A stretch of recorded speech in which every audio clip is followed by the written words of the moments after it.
Cantt में अपने करीबी दोस्त मुजम्मल जावेद से मिलने आए।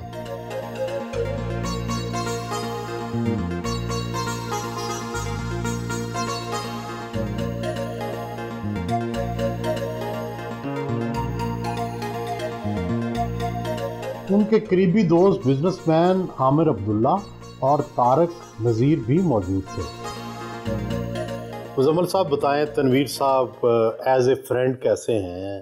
इनकी जो है सबसे आपको कौन सी बात डिफरेंट लगी? मैंने ऐसा बंदा ही नहीं देखा, मतलब इतना हम्बल, इतना प्यार करने वाला, इतना लिहाज करने वाला और इतना हेल्पफुल फॉर एवरीबडी। और आई बिलीव ये सारी क्वालिटीज़ इसके फादर और इसकी मदर से इसके अंदर आई हैं। तो Tanveer is a fantastic person and I feel very very proud. I think Tanveer is an asset to this country. और ये बिल्कुल from the depth of my heart बात कर रहा हूँ। वीर साहब में एक क्वालिटी है, ये थोड़े अग्रेसिव हैं, सही मानों में हमारे बॉस हैं और लीडर हैं। इकट्ठा भी यही करते हैं, हम लोग जब भी मिलते हैं ज़्यादातर इनके ही ऑर्डर पे सारे इकट्ठे हो जाते हैं। आजकल बहुत मसरूफ़ हैं तो ज़ाहिर है उस तरह फिर हमारी मुलाकात भी उस तरह कम हो गई है। इंटेग्रिटी जितनी तनवीर साहब की मैंने इतने सालों में देखी है, शायद ही कोई मुझे और शख्स मिला हो इनकी इस लेवल की इंटेग्रिटी। इनसे कभी कभार थोड़ा बहुत कारोबार में भी इन्वॉल्व हुए हैं, इन जैसा इंटेग्रिटी वाला शख्स नहीं मिल सकता। ये बिल्कुल छोटे भाइयों की तरह मेरे, और अल्हम्दुलिल्लाह से हमेशा मैंने देखा है कि जितनी डेडिकेशन से, जितनी मेहनत से ये सारे काम, इससे पहले माशाल्लाह पाए का चेयरमैन बना और पाए को कहाँ से कहाँ लेके गया, और उसके बाद फिर अब मिनिस्टर जब केयर टेकर गवर्नमेंट में मिनिस्टर बना, तो माशाल्लाह जिस तरह मेहनत करा, तो मैं समझता हूँ कि अगर इसी तरह काम करने वाले लोग, इसी तरह के लोग कराएंगे तो हमारा मुल्क बहुत आगे इंशाल्लाह जाएगा। नमाज अदा की।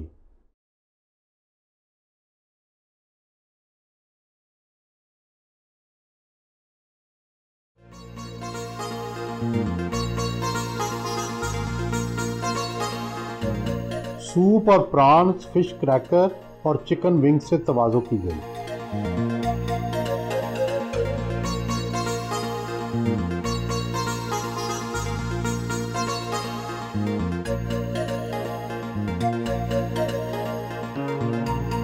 दोस्त के घर से रवाना हुए।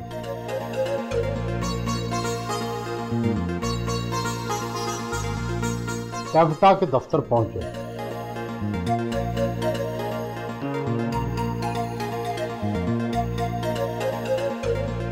सेक्रेटरी इंडस्ट्रीज एहसान भुट्टा ने इस्तकबाल किया।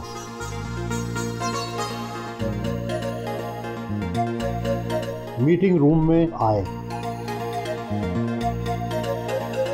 करेंगे सीएम ऑफिस को और चीफ सेक्रेटरी साहब को, और कैसे फैसिलिटेट करना है। और वो जो रेड लाइन की जो हम बात कर रहे थे, 10 दिन गुजर जाते हैं जकी साहब, तो 10 दिन गुजर गए हैं तो उस डिपार्टमेंट में रेड लाइन हो गया है इंडिकेशन, तो वो सेक्रेटरी रिस्पॉन्सिबल होगा।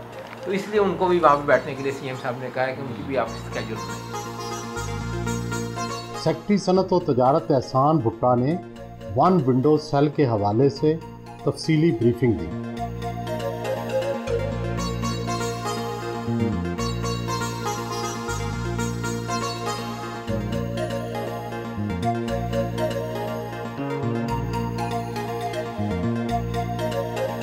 रात के वक्त घर वापस आए।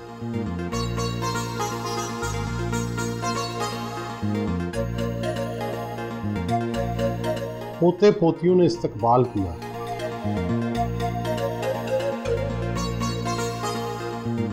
पिछले दिनों आपने उज़्बेकिस्तान और चीन का दौरा किया, वहाँ ज़राअत में होने वाली तरक्की का मुशाहिदा किया। वो कौन से ऐसे तजर्बात हैं जिनसे हम पाकिस्तानी ज़राअत में फ़ायदा उठा सकते हैं? मैं चाइना गया और चाइना का मैंने जाके उनकी यूनिवर्सिटीज़ को विज़िट किया, बच्चों से मिला, प्रोफेसर से मिला। हमारी भी universities as good as China, but हमारे कुछ सिस्टम ऐसे हैं जो उसको रोक रहे हैं, जिसके लिए चीफ मिनिस्टर साहब ने भी फ़ौरन हिदायत की। जो हमारा रिसर्च सिस्टम है, हमारी एक यूनिवर्सिटी रिसर्च कर रही है और एक हमारे रिसर्च डिपार्टमेंट्स हैं और आपस में लड़ रहे हैं, और ये 1962 से ये काम हो रहा है। तो अभी हम एक कोशिश कर रहे हैं कि हम एक डिपार्टमेंट ऑफ एक्सेलेंस बना के इन सबको उसमें पार कर रहे हैं, और वो पार करने के बाद इनको एक कर रहे हैं कि मिल के काम करें। बाकी पानी का जो हम ज़ाया कर रहे हैं अपने मुल्क में, जो हम 1 एकड़ पे पानी दे रहे हैं पाकिस्तान में, चाइना 100 हेक्टर को पानी दे रहा था। 1 हेक्टर जो है वो 2.47 एकड़ है। आप समझ लें 250 एकड़ को पानी दे रहा था, जो हम 1 एकड़ को ज़ाया दे रहे हैं। वो नहीं ज़ाया करें सर, वो एक एक कतरे को यूज़ कर रहे हैं पानी को। पिछले दिनों आपने कहीं कहा है कि पाकिस्तान को ठीक करना कोई रॉकेट साइंस नहीं है, सिर्फ दरामद और बरामद के जो बिल हैं उनका हिसाब लगा लें और पाकिस्तान ठीक हो जाएगा। अगर इतना ही आसान है तो पाकिस्तान ठीक क्यों नहीं हो रहा? होना चाहिए। आप देखें एग्रीकल्चर में हम लोगों ने 4 महीने, हमारे चीफ मिनिस्टर ने मेहनत की, मैं उनकी टीम का पार्ट था। इसमें जनरल शाहिद साहब भी इन्वॉल्व थे लिम से, और हमारा एग्रीकल्चर डिपार्टमेंट।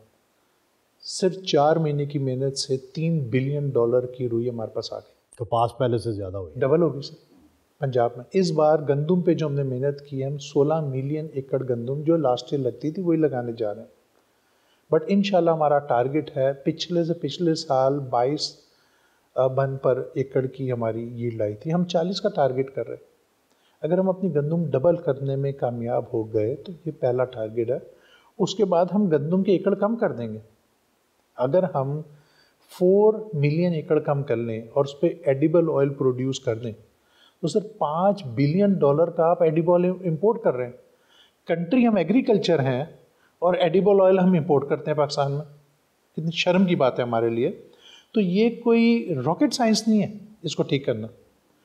प्लस जो गवर्नमेंट की पॉलिसीज़ हैं, अगर जैसे टेक्सटाइल इंडस्ट्री है, वो कहते हैं हमारे को रीजनली, मैं सब्सिडीज़ के ख़िलाफ़ हूँ। ये जो सब्सिडी दी जाती है इसमें सब चोरी और बेड़ा गर्क है। बट इंडस्ट्री को रीजनली कॉम्पिटिटिव प्राइस पे बिजली तो दो।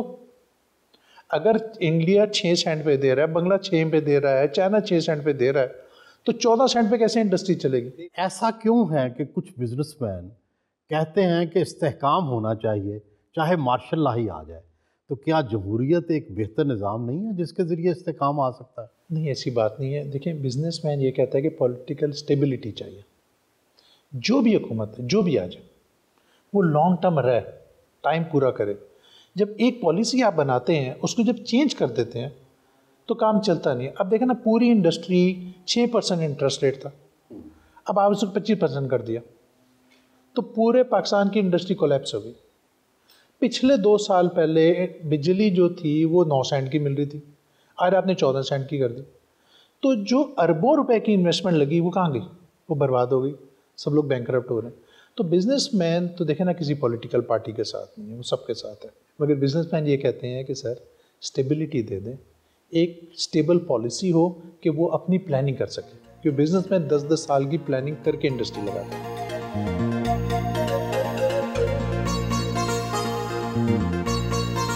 घर पर कनाडा और बरतानिया से आए सिख यात्रियों के एजाज में पुरतकल्लुफ इशाइया का एहतमाम किया। इशाइया में निगरान वज़ीर आला पंजाब मोहसिन नकवी, काबीना के अरकान और कारोबारी शख्सियात ने शिरकत की।